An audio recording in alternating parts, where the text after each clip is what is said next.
Jika aku menjadi ponsel yang tak pernah dilepas dari penggunanya, maka aku akan senantiasa menampilkan historis tentang Tan Malaka di beranda media sosial. Mengapa harus Tan Malaka?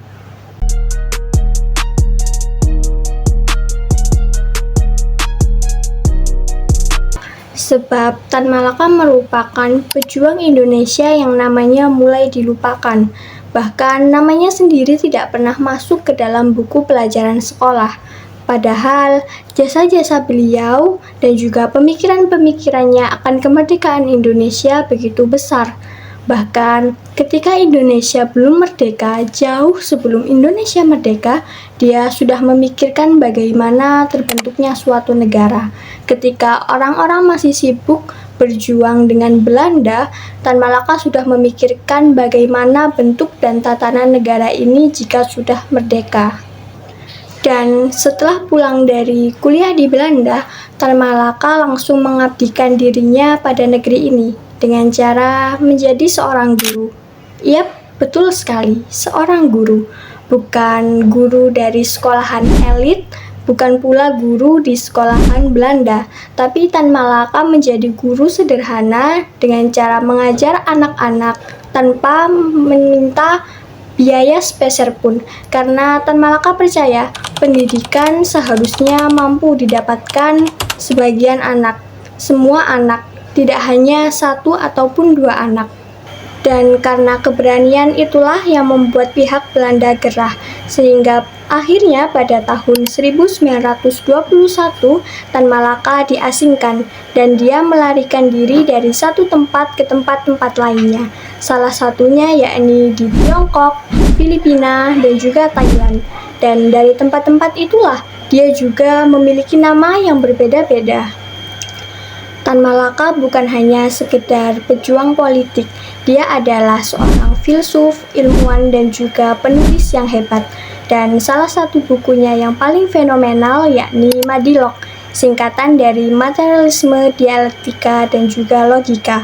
Buku ini menjelaskan dan juga mengajarkan kita cara berpikir secara kritis dan logis, tidak percaya pada tahayul dan juga hal-hal yang berbau klinik.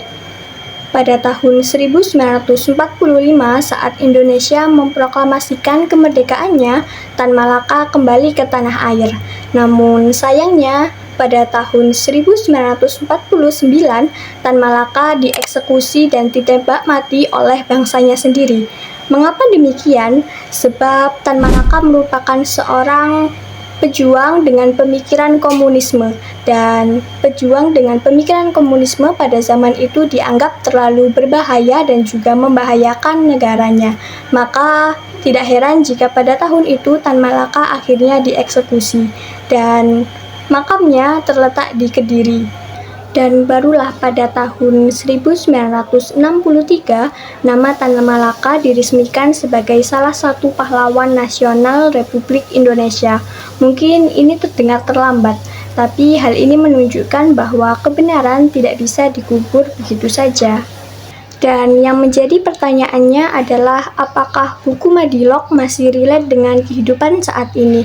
Sebab Tan Malaka sendiri merancang buku Madilog bahkan jauh sebelum Indonesia merdeka.